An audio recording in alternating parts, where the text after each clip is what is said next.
Rocco is seen standing by an old blacksmith, Hammond, sharpening a sword. Rocco, I wanted to talk to you. So, here is this list that I wanted to get delivered to you. He told Rocco upon seeing him. Rocco had a quizzical look on his face as he was given the list. Wait, what? What the hell is this? He questioned as he looked over the items on said list. Hammond didn't even look up to Rocco, continuing his work on the sword. Oh, this the list of items that you need for Iam's gun. Hammond replied, finally looking up the young hunter. Everything then went white as Rocco had some form of flashback. Oh yeah, I remember Iam said she wanted a heavy bow gun that looked, intimidating with a tetranodon face. The face-painted hunter confirmed as he remembered talking to one of his wives, Iam, who wanted a bow gun for her birthday now that she recovered from previous injuries. He's doing something nice for a friend of his. How sweet. Hira said, Ruby and Velvet nodding in agreement. Oh, that's his wife, actually. Or one of them, anyway. He has a harem like us. Katana explained. Ugh, of course. Is everyone in close relation to you a degenerate who doesn't respect monogamy? Weiss questioned. Ahem. Blake cleared her throat, causing Weiss to sweat drop as she looked over and saw Blake with an arm around both Emerald and Ilya's waists. Some people express their love in different ways, Weiss. I'm pretty sure we've already discussed this in the Royal Ludroth video. The cat Faunus said pointedly. Alright, but even still, it's nice that he's trying to do something for someone he cares about. That's still a good thing.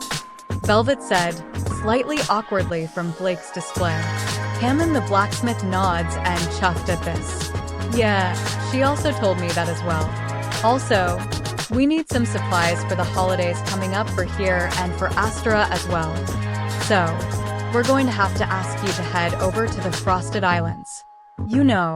As way to kill two birds with one stone, he said, looking over the sword he'd been sharpening. Rocco thought it over for a moment. That's actually not a half-bad idea. Because if it has a certain item on that list, they're going to get beaten up. He explained, before looking deep in thought. Like my editor did. You don't believe me? Roll the footage. He mentally reminded himself, thinking of when he beat up his editor over the World Series. Oh no. That poor editor. Summer said in concern. That's not nice, Rocco. Ruby huffed. The more trollish audience members couldn't help but laugh, however. Hey, that's what he gets for talking shit during sports season. Mio giggled. Yeah, we take our sight balls seriously. Yang declared, before laughing more. Rocco shook his head at that thought as he was now riding on the back of his palamute. Don't worry, the editor is physically fine. He's just mentally scarred. Rocco addressed the audience, breaking the fourth wall in the process. Hammond raised an eyebrow at this. Okay, anyway, the ship will be here in 3 days to pick up the supplies. I will just need the supplies for the Tetranodon gun, and I will get it started immediately as a birthday present for her. He reminded the sword and shield user. The face painter gave nod of appreciation for the reminder. Thanks for that. Now, anyway, what the hell is on this list? Torpor sack, ice sack. Tetranodon beak. Yeah, I can get one those and... Rocco began, before going quiet when he saw something at the bottom of the list. Wait. What is that? He pondered, clearly not liking whatever this last item was. The last item on Rocco's list was shown. 2 Gauss Herod blocks of ice. Oh my god. A man's voice exclaimed rather rhythmically, clearly making it seem like this was no easy task. This was the certain item Rocco did not want to see on the list. What the he? Sword and shield user cried out, tumbling backwards and fainting on the spot. Hammond just chuckled as the young hunter fainted rather comically. Don't push yourself too hard, okay? He advised while he went to work sharpening another sword. A few chuckled at this, while others were more confused than anything. Why is he freaking out over a couple blocks of ice? Ilya asked. It's likely more about what it comes from, this Gauss-Herod creature. Ashvin theorized, reading the name again. Must be quite impressive to make an experienced hunter like him faint from fear. Now I'm interested, Adam said eagerly. But why do you need a block of ice from a monster? You can get ice almost anywhere. Nora questioned as if her answer was obvious. Well, let's just say their ice is a bit more unique. Teko told her. A frosted locale known as the Frosted Islands was shown, focusing on the many different areas of this location as soft, haunting winter music played in the background. Chilling to the bone, a trial for the brave. Those who go alone will meet an icy grave. Snow's so cold it burns. From here no one returns. Where wyverns go to die, Frost Islands. Whoa. Okay, that's a pretty badass way to introduce a place. Coco said, impressed. Oh yeah, definitely sounds hardcore. Like some kind of proving ground for you to be declared a full-fledged huntsman or huntress. Crow agreed. Or, you know, a place you should avoid. Seriously, I don't want to go there just because it looks cold. Then after that intro, that place is firmly in my hell no, I won't go category. Roman said, to which all the thrill-seekers rolled their eyes. What looked to be a large nest was shown. A long time ago, this place used to be the nesting site of a large dragon looking over a tundra wonderland. But then, after a certain large hunt and battle against a large ship with a large crew, the destruction it caused costed the lives of the dragon, the men and women involved on the ship, and the environment itself turned into a frozen wasteland. Eventually the land around it did recover, but it never got back to being the tundra wonderland it once was. Raka narrated as the frozen skull of a massive dragon was revealed. The mood quickly dropped at hearing that story, however, especially for the Cinnamon Trio. I can't believe it. One fight caused all this destruction? How awful. Kira said, heartbroken. It's not fair. Why do all these terrible things have to happen? A frozen wonderland sounded amazing. Ruby said in despair, I can't believe it's still messed up after all this time. Mio said in shock, unfortunately, once damage has been done to an environment, it's incredibly difficult to fix it and restore it to its former glory. Ren told his friends. A detailed map of the icy locale then became the focus. This is the Frost Islands. This place usually has low biodiversity due to the destruction from the aforementioned hunt that was many years ago and a large cool-down event around the time with the ocean currents. The host continued as different areas of the biome were shown. Oh man, just one big fight and things cooling down for a bit made things change that much? That's crazy. John said, shocked and saddened at this news. I feel so bad for those monsters. This used to be a great home for them, but now the whole place is barren and ruined for them. Velvet agreed, feeling terrible for the monsters. An important lesson to remember, students. All actions have consequences, and it doesn't take much to cause giant changes in the environment. Belinda told them. Tense tribalistic music was played in the background as a green armored amphibian, covered in moss, was seen quickly walking out of the water and quickly consuming something and making itself floating. A few of them perked up upon seeing the amphibian monster. Oh, I believe I remember this one. We saw it in Sai's video on Magnamalo. Henny said, several Os were then let out by the audience. I remember it now. It was so cute in just that one little clip Sai showed. I wanted to see more of it. Now I'm finally getting the chance. Emerald exclaimed excitedly. It's so adorable. The turtle shell is super cool. And the platypus beak is so cute. And the moss makes it look like it has fur. Winter gushed over the beast before managing to compose herself. However, that adoration soon turned to shock as the beast stuffed its mouth with water and rocks, causing its stomach to bloat massively. Whoa! Several of the students claimed, but a few of them couldn't help but chuckle. Damn, he's a big boy. Yang giggled, but still sounded a little surprised. Or, as they say, extra thick. Neo declared like Aku in the Dodogama video before laughing. Tetranodon amphibious wrestler. Length, 28.2 to 39.6 feet long. Strengths, size, weight, sumo wrestling, water, adaptability. Weaknesses, exposed stomach, thunder, fire, paralysis. Diet, small to mid-sized animals. Whoa, that's pretty big, John said upon seeing the sizes the beast can reach. I think I like its title more than anything. RWBY said, heck yeah. Nora and Yang cheered together. I mean, the amphibious wrestler. I bet this guy is an awesome monster to fight. Yang said in excitement. Finally, a truly respectable fighting style. This monster would most certainly be a worthy opponent. Hazel declared eagerly. An intimidating picture of the amphibian was then shown. Oh look, Tetranodon. You may have recognized this animal as the inspiration for us building the Toadversaries. Ah yes, another reference to the Kamura Village video I did months earlier.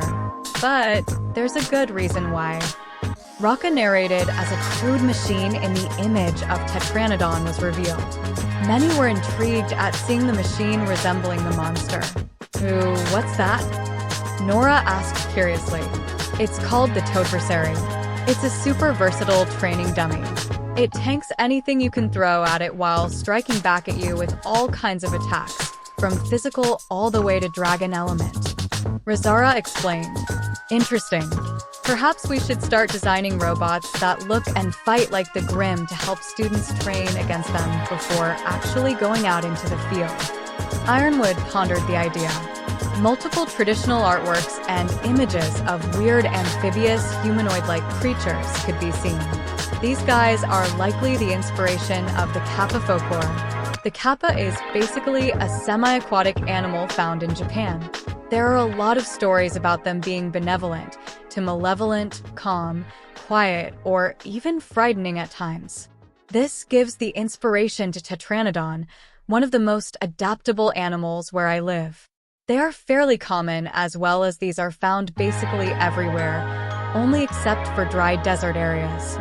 The host explained as he rode up to the amphibian on his palamute, leaping off and attacking it. Well, these Kappa certainly sound interesting.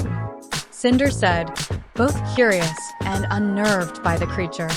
Yep, like he said, they're basically turtle people that live in rivers, love sumo wrestling, their favorite food is cucumbers, and the evil ones rip out your soul through your anus. Katana explained, the sound of a record scratching could be heard as everyone snapped their attention to the hostess. I'm sorry, could you repeat that, Miss Blade? Ashvin asked in shock, disbelief, and discomfort. Oh, well, the Japanese believe that your soul is an orb that resides in your butthole. So, some particularly nasty yokai will attempt to kill you by reaching up your ass and stealing your soul, effectively killing you. The Ice Demoness explained. There were a few seconds of silence before the more or less mature members of the cast burst out laughing. That's so ridiculous and stupid. RWBY laughed. But that's what makes it so funny. That would be the most embarrassing way to die ever. Yang cackled. Gee girls. That's not funny. You shouldn't laugh at something so gross. Summer lightly scolded her daughters, all while trying to choke down her own laughter. She might just die again from shame if the other adults saw her laugh at this. Raka and his group quickly engaged the Tetranodon in a much more cautiously in a slower manner. Now at first glance at trying to hunt one, they don't look like a huge animal. The largest individuals can go up to about 32 feet long and stand up to about 15 to 16 foot tall. And they're also one of the earlier animals you will fight while hunting, so they don't look much like a threat. Then they get very angry or very hungry. Keep up with me. I'll explain why. The face-painted hunter gave information on the beast as he managed to knock the beast down. Another record scratch could be heard at the statement on their size. He doesn't think that's huge. That's bigger than pretty much any Grim that isn't giant. John said, 2, right?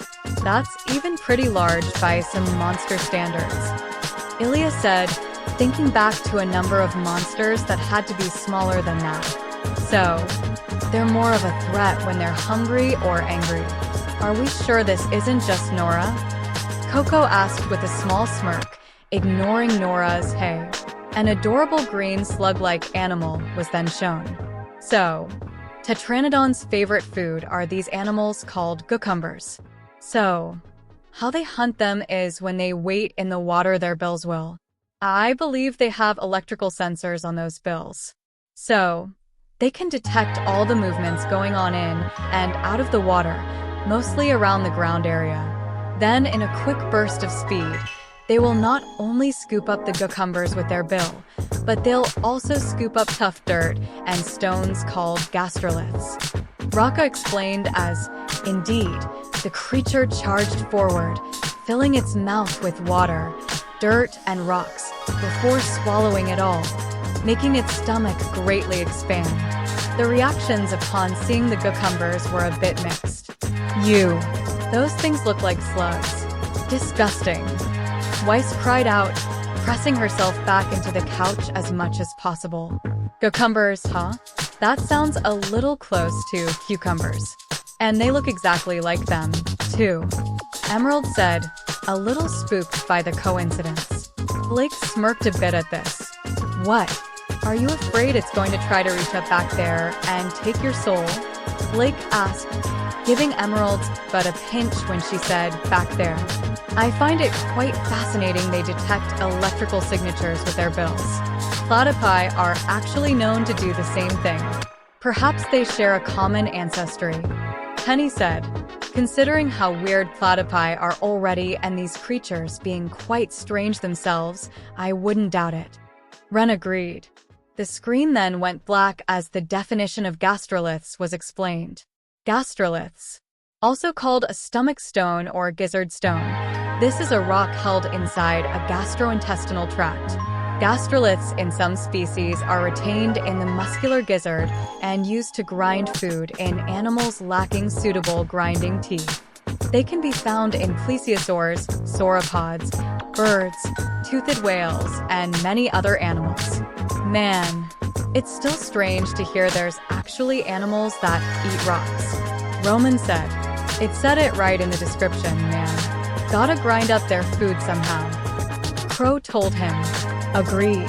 To survive is to adapt and overcome your natural obstacles. Belinda agreed. An assortment of these stones were then shown on a wall. These stones can be found in many other animals, and these help grind up indigestible parts or they aid in digestion when the stomach cannot produce the powerful stomach acid used in digestion itself.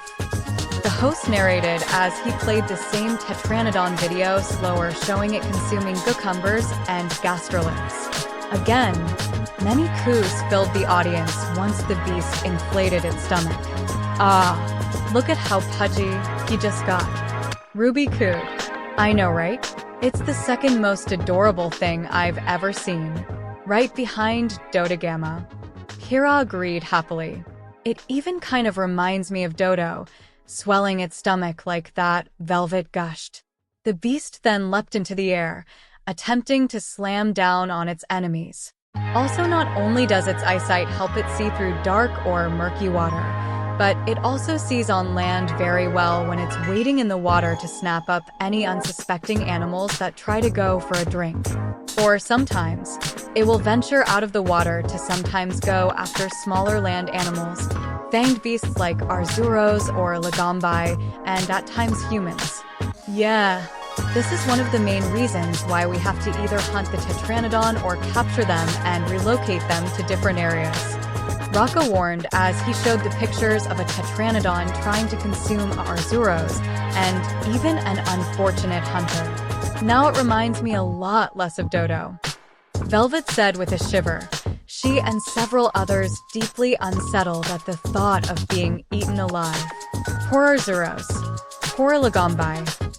Hira cried, anime waterfall tears running down her face. No, you stop that. Bad Tetranodon. No eating people. Or Lagombai. RWBY scolded the monster. There's a lot of ways I've thought about my existence being ended, and that wasn't one of them. And I never wanted to be. Cinder said, now you know how I felt. Roman grumbled. But then, they saw the creature tends to regurgitate human-sized meals. You. Several students cried. I mean, at least he's out, but that's got to be one sickening experience. John said, turning slightly green at the thought. I'd honestly prefer to be digested at that point, rather than be regurgitated and covered in vomit. Weiss said in disgust. This had everyone give her a for real expression. So, you'd rather die from being slowly dissolved in stomach acid than live with the inconvenience of being covered in vomit? Yang asked. Of course. After all, I want to keep my dignity intact. Weiss said matter-of-factly, to which everyone, even Winter, looked at her in a deadpanned expression. Weiss, I love you, dear sister, but you need to reassess your priorities. Winter told her. Rocco was then slapped and sent tumbling to the ground by the beast. However, sometimes when that happens, sometimes it will spit out the human because they can't really digest the clothes. Have I been in this situation before? Yes, I have, and I blew it up with a bomb. The face-painted hunter said sheepishly, not remembering that moment fondly the sound of crickets being heard. Yeah, don't try that at home, kids. It's freaking disgusting. The sword and shield user advised awkwardly. The cinnamon trio, Summer, Glinda, and Winter were all horrified at hearing Rocca's escape method. No. Poor Tetra. The cinnamon trio all cried out together. How could he do such a thing? Winter demanded furiously. Agreed. That is entirely too cruel. Glinda agreed, equally furious. Poor little turtle duck. Summer said in despair. You guys do remember that he was literally eaten and probably would have died if he hadn't escaped like that, right? Blake reminded them all. The amphibian defenders relented, knowing they couldn't argue with that, but they still weren't happy about it. Still not right. The cinnamon trio said with a pout. Rocco was then seen countering a lot of the amphibious monster's attacks, while his Palico and Palamute caused distractions. Anyway, so when it starts to consume all the gastroliths, the gravel, the dirt, also the cucumbers, or any of the animals that it can fit into its mouth, its stomach can expand. It has very stretchy skin, since it's an amphibian. And not only that, it makes itself look massive, not only to say that it has a large meal in its body and it's consuming it, or it will make itself look bigger to basically deter any rivals or any predators. This is where the danger mounts, and this is where its fighting style comes into play. The sword and shield hunter said as the Tetranodon quickly consumed cucumbers and other contents to make itself look bigger. The Kappa artwork from before was shown again. So a major hobby for the yokai, the Kappa, is the art of sumo wrestling. The art of sumo wrestling is pretty simple. The rules are this. The first Rikishi, the sumo wrestler, to either drop to the ground or drop out of the ring loses. And that is where you come into play. It's best to have a really low center of gravity and to have a weapon that can defend very properly, and to pin Tetranodon as much as possible. Rocco explained while fighting the Tetranodon, keeping himself in a lower defensive crouch and using his shiftiness to land surprise attacks. So, a few more facts about sumo. Fighters can't use their fists, only open palm strikes to slap or shove your opponent. You can also grab them, either in a bear hug or by the belt, by the sides, not near the crotch or the rear. That's pretty much it, though. It's much more about being immovable while pushing your opponent back, not hitting them until they fall like most other fighting sports. Katana elaborated on sumo. Ooh, that sounds really interesting. I bet I'd be the best sumo ever. Once I used my thunder thighs to plant my feet into the ground, and one could move me, Nora declared. Very interesting indeed. And Tetranodon looks quite heavy, so it would be quite difficult to push back. Even more so when it fills its belly with rocks. I bet we'd have ourselves quite a match. Hazel said, imagining himself and the monster grappling and trying to force each other back or down onto the ground. Good luck with the size difference. You might not even be able to get your arms around it once it puffs itself up. Cinder told him. The face-painted hunter then took control of a Lagombi to fight the amphibian. You also can drag it out of the water onto land to get yourself a better advantage, but there are a few problems with that. 1. It regularly stays in the water most of the time. 2. At times their hands are capable of grabbing up rocks, large rocks, and they will chuck them at you from short or long-range distances. And they're pretty strong, stronger than they look. Also, those hands can also give you concussions with hand slaps, or they can give you the dreaded Austin Aries ear clap. It will concuss you, and it can stun you to where it can grab you with its jaws. The host mentioned as the beast tried to crush Raka's skull by clapping its palms together to do the concussion ear clap. So, it's more than just sumo then. Fighting it with that rock could be quite difficult. It almost seems like an upgraded version of Kuliaku. Ironwood noted, but I'm willing to bet lugging that rock around slows it down. Flanking it would be no issue then. Adam pointed out, maybe, but then again, it's protecting its vulnerable front with that rock, while its back is armored with a shell. So now, both sides would be armored. Penny reminded him, causing the Faunus samurai to ponder a bit. The intimidating image of the beast from earlier was shown, this time focusing on a cap-like structure on top of its head. Also, the third reason.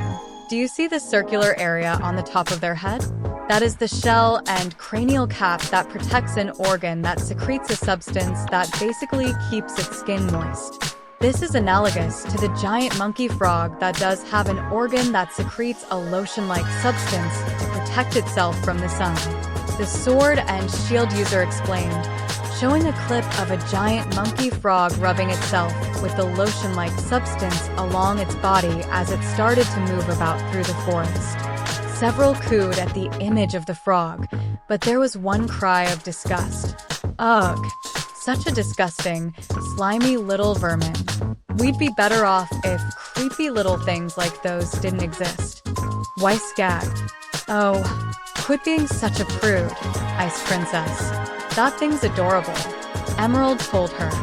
Yeah, Weiss. Look at it. It looks like it's giving itself sunscreen. Ruby agreed. I mean, that's basically what Raka just said. Neo told the Rose Girl. They do have a point, Weiss.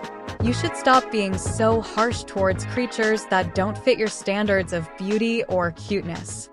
Winter scolded. I need to get one as a pet. She thought to herself. And as for us being better without them, Shni? Guess again. The complex proteins, toxins, and alkaloids found in the poisons the waxy monkey tree frog secretes are being researched and studied to help with countless diseases, chronic fatigue, depression, Alzheimer's, Parkinson's, and even cancer and AIDS. Plus, they believe its wax can be used as a painkiller 400x stronger than morphine, but with no ill side effects like addiction. Razara informed them. This left everyone in shock. Amazing. It's truly incredible what miracles you can find out in nature. Kira said. Raka and his group now started to overwhelm the now heavily injured Tetranodon. Along with the shell on its back, it has moss on it that basically contains a lot of water. This keeps its skin wet once again when it ventures out onto dry land for long distances at a time. You can also break the head, and when you do that, it will venture less as it will stay in the water almost all of the time. If you want to, you can break the shell, but the main area you want to go for, when it's in its bloated state, is its belly. Although, it also can be a weapon for Tetranodon. Sometimes, it will jump up and it can crush you with its belly. And sometimes it will use its larger size to stomp on the ground to cause earthquakes and shock waves. It also does dreaded wind pressure too, so you better have something that can block that. The host explained as he managed to both stagger and stun the beast. Dang, those are some strong punches to have wind pressure behind them again. This thing is becoming a better fight by the minute, Yang said excitedly. Indeed, those earthquakes and shockwaves will be quite a challenge, one I fully intend to overcome. Hazel agreed. The sword and shield user was then knocked onto his, but after blocking a charge from the beast. However, this can also be an overall weakness by you constantly hitting it and giving it a bad stomach ache. When that happens, it'll either do two things. It will either tumble itself onto the ground and vomit all of its contents, or it can spit it out in globs of water, or in a water gun-like fashion. Yeah, did I mention it also can use water? Yeah, I don't think I mentioned that. Raka mentioned sheepishly as he managed to both stagger and stun the amphibian. Poor Tetra. Velvet said, feeling sorry for the monster at the mention of it getting a stomach ache from being hit in the gut. Yeah, I remember getting bad tummy aches as a kid. I always thought I was gonna die. RWBY said, equally sympathetic. I told you that would happen from eating all those cookies, Squirt. Crow told her. But then, several of them groaned when it was mentioned that these blows to the stomach made it vomit, or how it barfed up water globs. Oh, good. I love it when animals start vomiting stuff at us. The more disgusting the better. Blake said sarcastically. You think that's a good thing? Nora asked incredulously. She was being sarcastic, Nora. Run assured her. It would indeed be both hazardous and disgusting. With how bulbous its belly is, it would have to have quite a lot of predigested food in its stomach coming out at you. Not to mention its digestive stones. Penny noted. Several were disgusted at that mental image. Penny, you don't always have to inform us of these things. Weiss said, trying not to vomit herself, alongside Neo and Pyrrha. Notes on the monster's weaknesses were then revealed. As for weak points, any fire, thunder, or paralysis weapons are always going to be your best friends. And when it's in a non-bloated state, go for the cranial cap and for the shell. When it is in its bloated state, go for the stomach, the sword and shield user explained as with another quick slice to its unprotected neck, Raka and his group managed to kill the animal. Overall to Tetranodon is A. Yes, it is an early monster, but it's a deceptively dangerous animal and its size alone can deter many a threat. However, sometimes size isn't everything and, at times, Tetranodon can sometimes bite off more than it can chew. Raka admitted nervously as it showed an Anjanath strangling a Tetranodon in the lava caverns. The animal lovers cried out in horror at Anjanath tearing into the amphibian. No, leave him alone. RWBY cried out with tears in her eyes. It's like Deviljo thrashing around poor Dodo again. Summer cried out. And just like how Sai turned that pickle into relish, well, I don't know. We'll make that Anjanath pay. Velvet snapped, the animal lovers shouting out in agreement, leaving the rest of the cast unnerved. The video then showed Raka, Elder Fugen, and Master Atsushi hunting along with their palamids. They got to a certain area of the Frost Islands and Raka noticed a white weasel called a stinkmink before realizing that Tetranodon and another monster were both in the locale. Yes, yes, yes, he thought to himself, before a bell was heard ringing. It's time. A voice cried out in the background like an announcer as the two monsters encountered each other. Oh yeah, epic fight coming up. This will be awesome. Neo explained. Yeah, and that other monster is pretty bulky, too. Maybe even more than Tetranodon. Yam explained. It'll definitely be a good one. I can feel it. Crow said eagerly. I'm willing to take bets. Roman said, pulling out some lean. No. The other adults, minus Crow, snapped. Raka, Elder Fugen, and Master Etsushi were spectating the build-up to the battle. All right, let's get it on. Raka started to cheer as the two monsters clashed and the ogre-like fanged beast sent the amphibious monster tumbling with a nasty right hook. But this caused the host to realize the two monsters were getting too close. Wait, that's a little too close. The face-painted hunter yelped as he and the others moved out the way as the two clashing monsters crashed into the camera. Oh god damn it, they broke the camera. Duh. Editor. Raka groaned as everything went to black. The group couldn't help but laugh when the camera was destroyed. Well, so much for that. Coco laughed. So much for the cameraman never gets hurt. John chuckled. But we missed the fight. Ruby whined. Yeah, I bet it was gonna be the biggest beatdown ever. Nora complained. I'm sure you'll get your chance to see it again in the future. Run told them.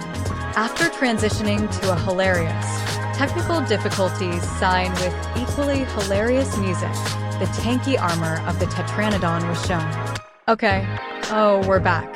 So, here's armor from Tetranodon for males, females, palicos, and palamutes.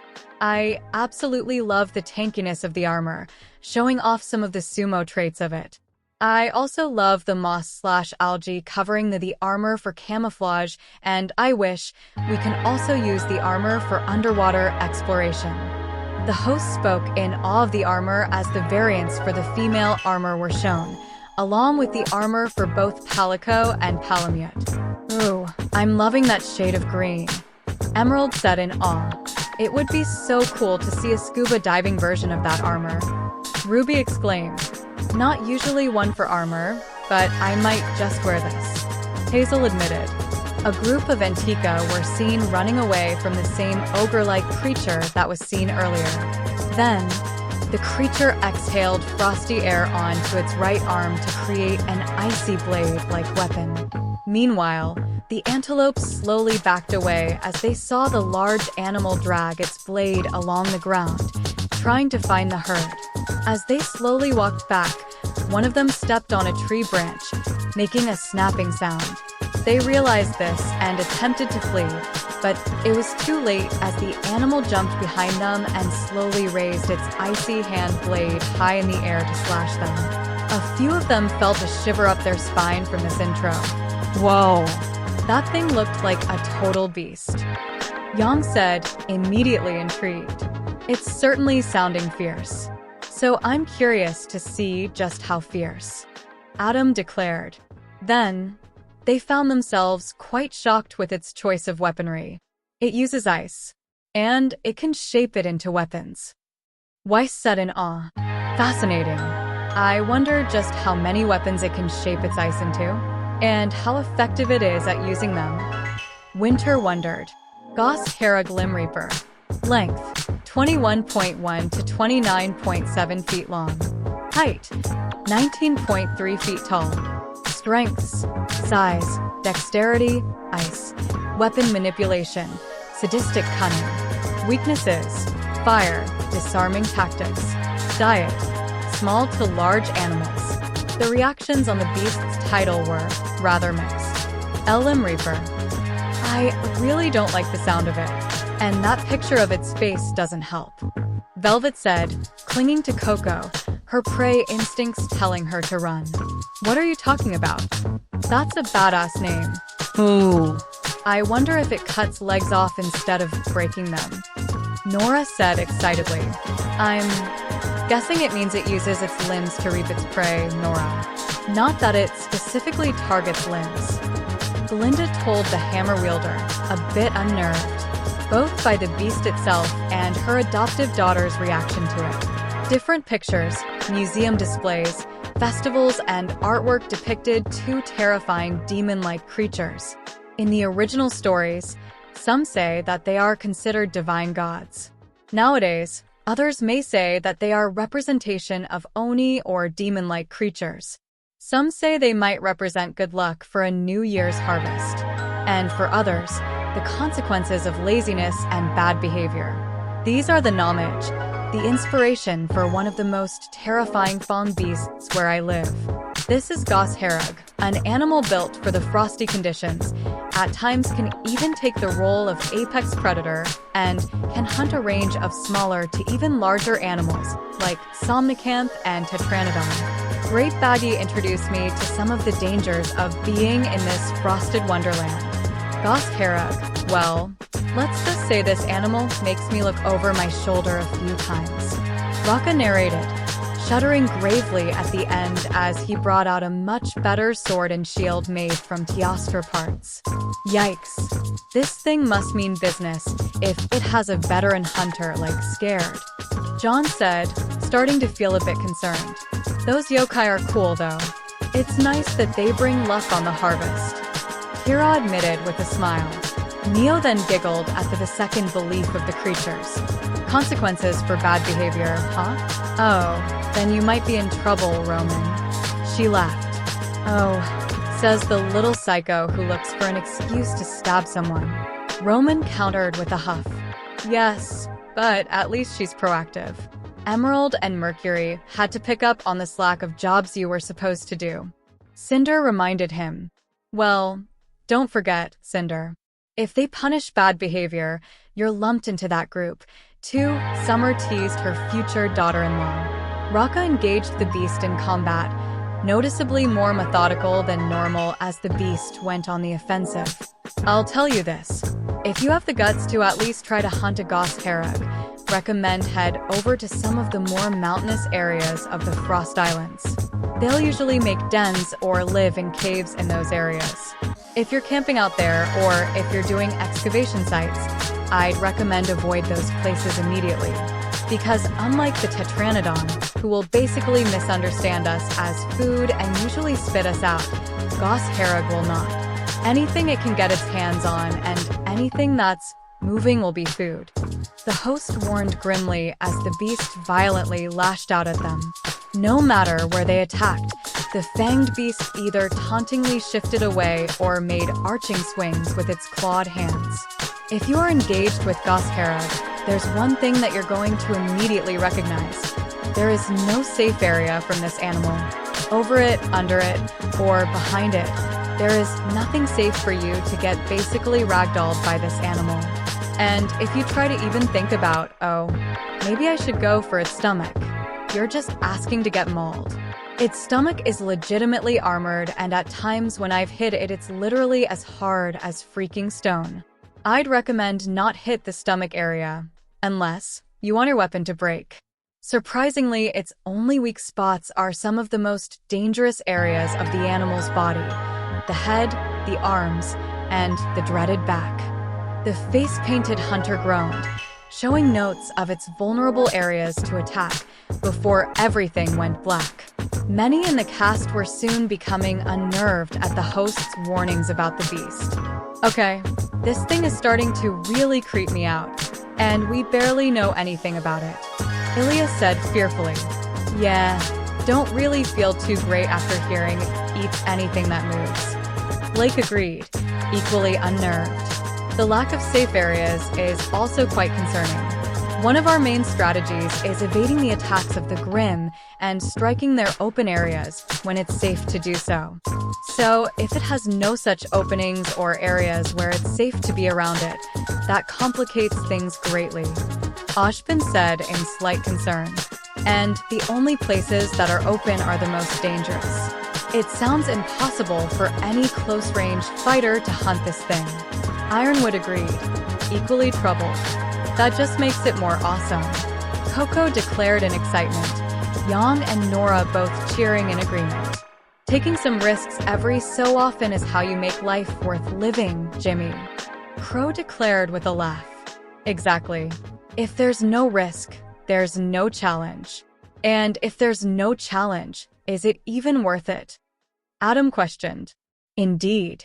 Overcoming those challenges, as well as testing your might against a truly worthy foe, is one of the greatest rushes in life you could ask for.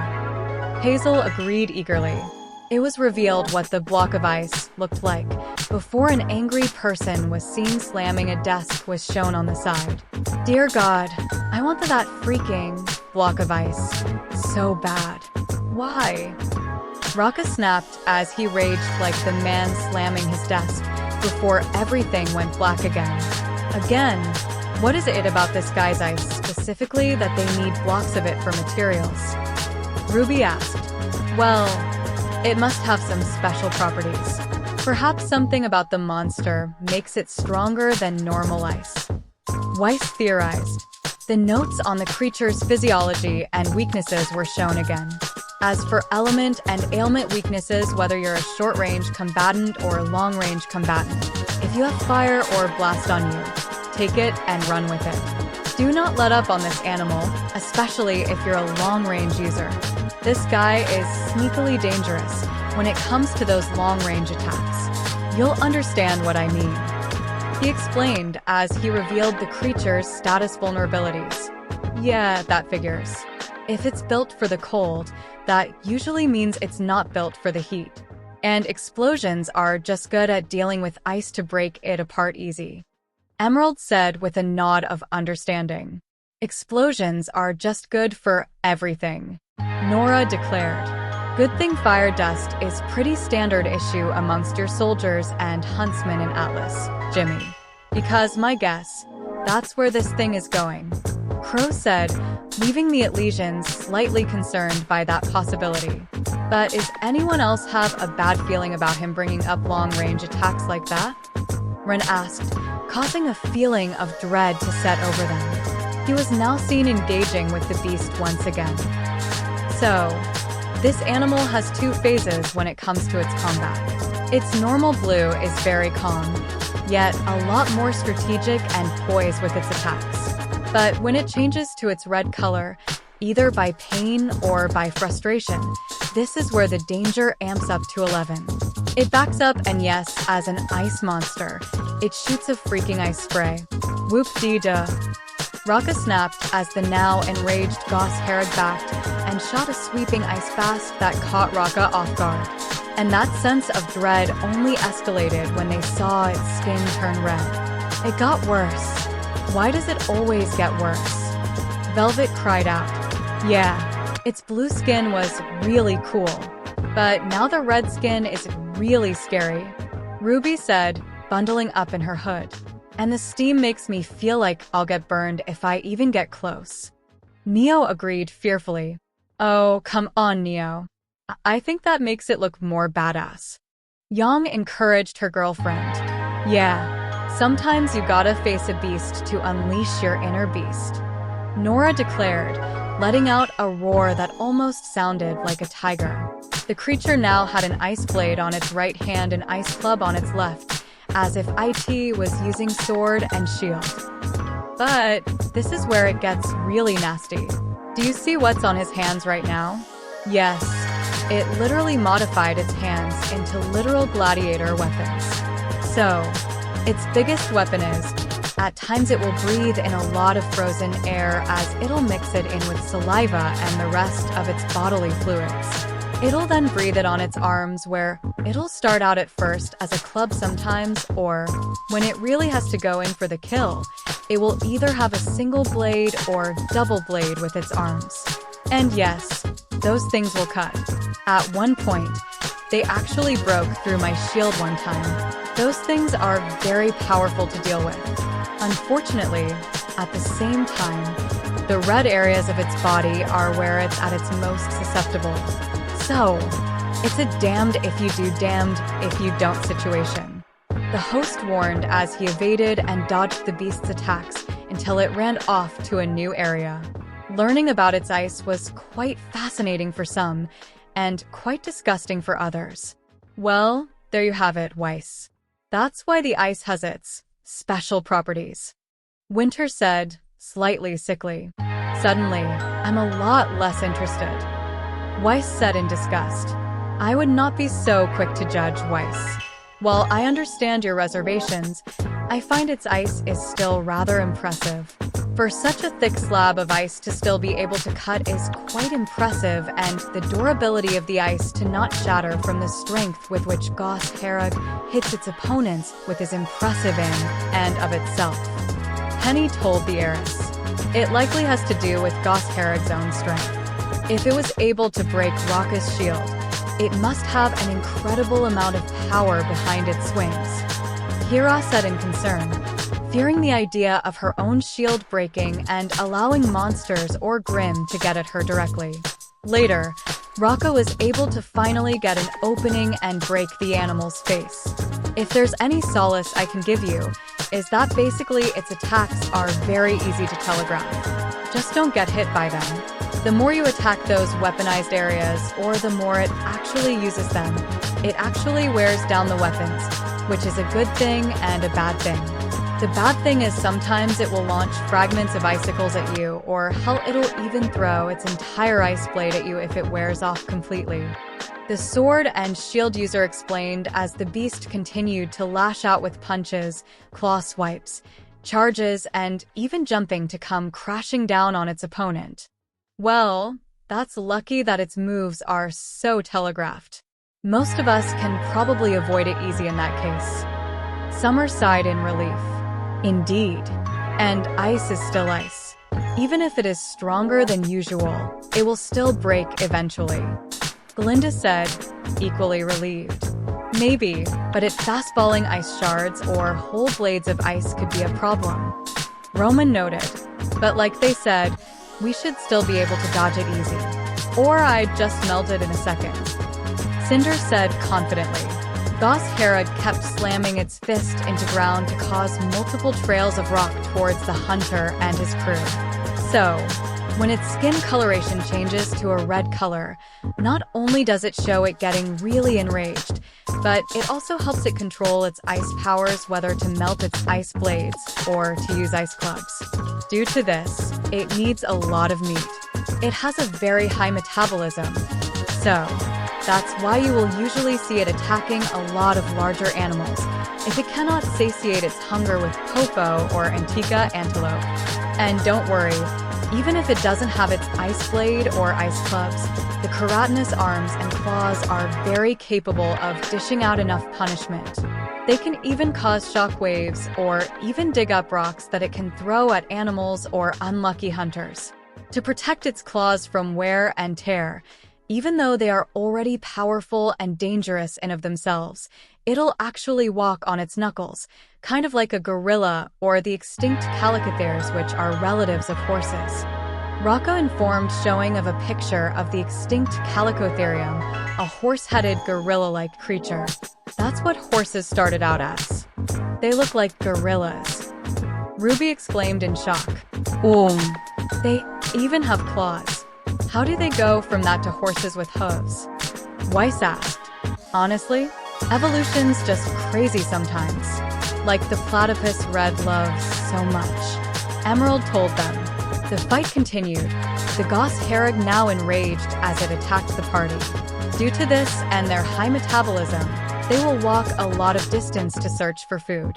But not only can they walk on their four legs, but like a lot of fanged beasts, they're capable of displaying high levels of centaurism at times. Centaurism, or in this category bipedalism, is the evolution of freeing one pair of limbs from locomotion, while the other still has to do the locomotive part.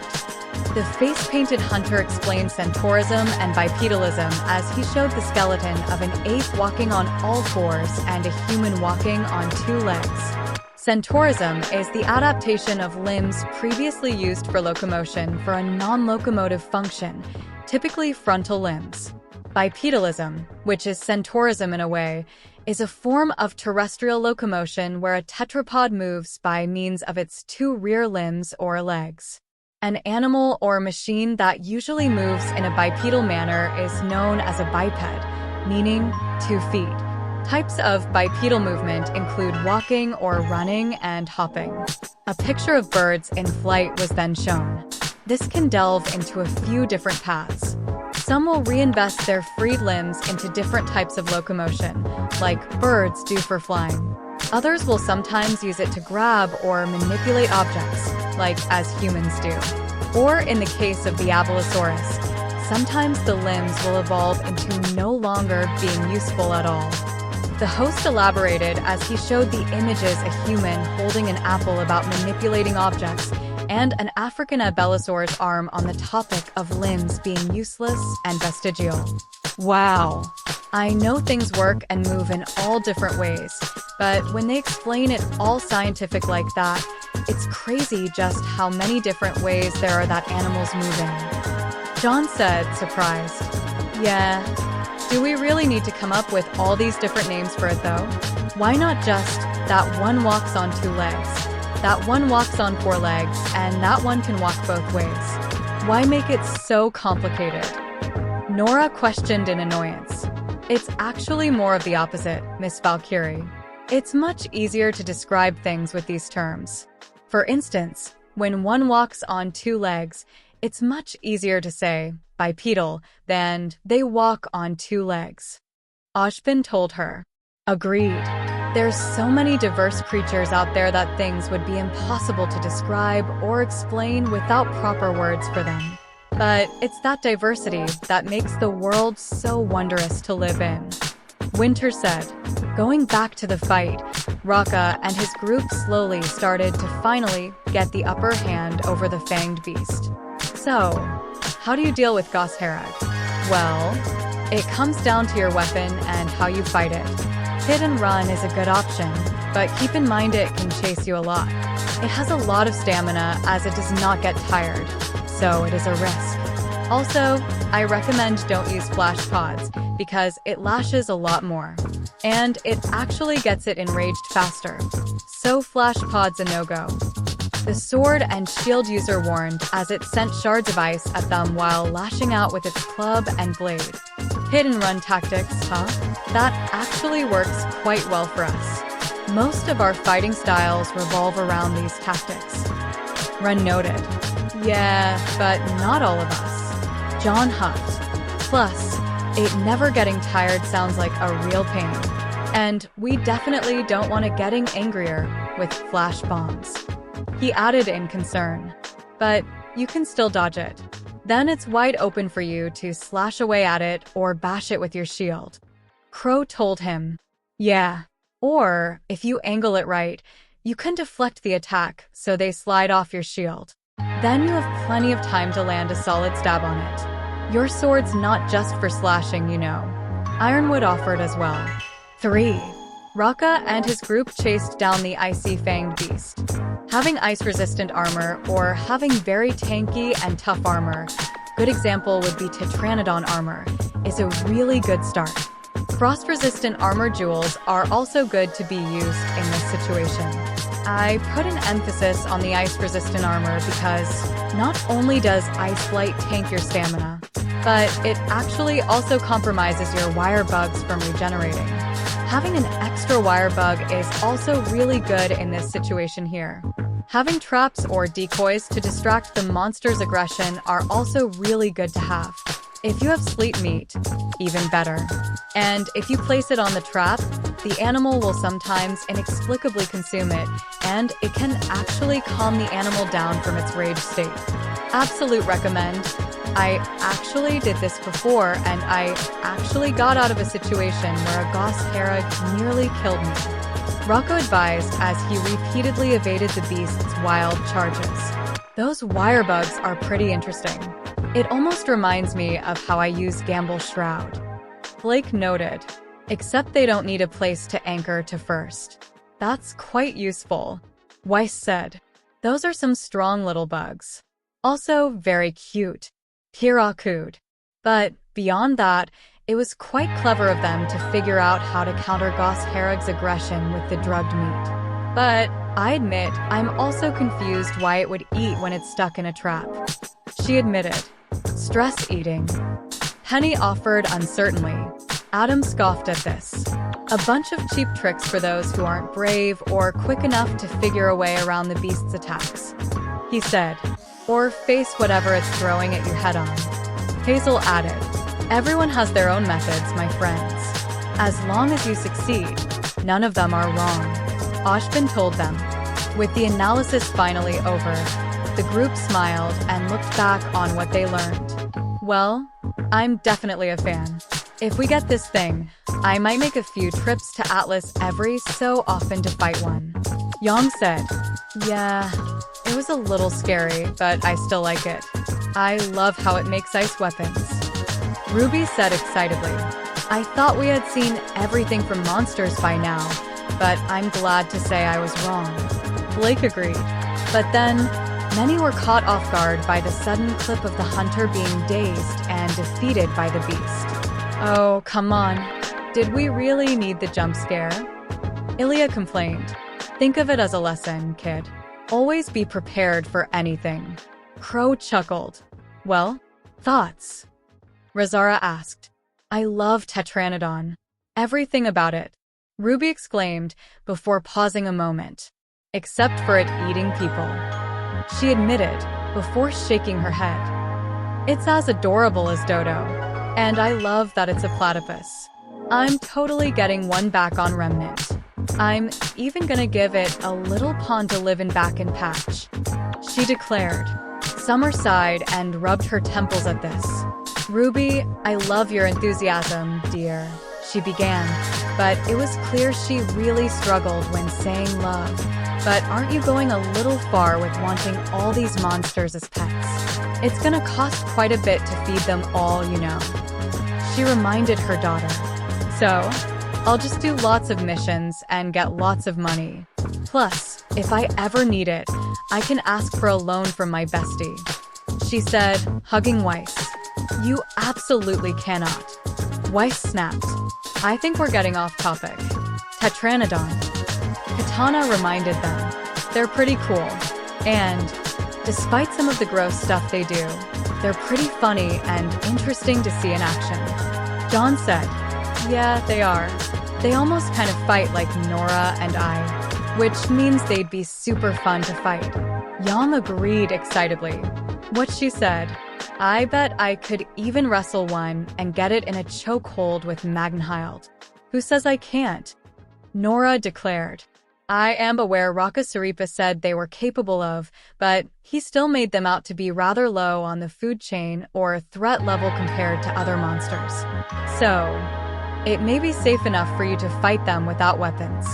It would likely be more challenging that way as well. Penny offered. Both Yang and Nora gave an expression of having an epiphany, like they just discovered the meaning of life. Penny, you are a freaking genius. I mean, that goes without saying, but still. That's the most brilliant idea you've given. Yang cried out. Heck yeah, I'm totally gonna wrestle in Arzuros with me bare hands. Nora declared in agreement, before glaring and pointing at Yang as she opened her mouth. Pun not intended. She said sternly. Hazel smirked at the girl's excitement at fighting without weapons. Sounds like a good plan to me. I mostly fight with my bare fists, anyway. He said. Summer, however, didn't share that enthusiasm. Absolutely not. Yang Xiaolong, you will not be fighting any monster weaponless under any circumstances, young lady. She declared. However, the rebellious teen gained a smirk at this. I can fight monsters however I want. I'm almost 18. So I'm almost an adult who can be in charge of my own decisions. She declared proudly. Summer groaned at her daughter's antics. How did you both become so unhinged and almost suicidal? She questioned, before giving Crow an accusing look. I bet this is your fault somehow. Summer snapped, her voice thick with bitterness. Crow raised his hands in defense. Hey, don't pin this on me. They were like that even before you disappeared. He told her, getting a number of chuckles from the group. I'll take that as a compliment. Yang said proudly. Yeah. RWBY agreed, the sisters sharing a low five, much to Summer's frustration. The ice demons all chuckled at this, but decided to move things along. Anyway, Boss Harag? Teko asked. I thought it was scary before I learned about it. Now that I have, it's even scarier. Velvet cried out. It's It is a little scary. But on the other hand, I really like how it makes its own ice weapons. So cool, so fierce. RWBY exclaimed. Yeah, and I want to give it a fist right in its fierce face. Nora declared. Totally. I could weave any hits it sends at me easy. Then I'm sending it flying with a nice hook of my own. Yang declared, shadowboxing.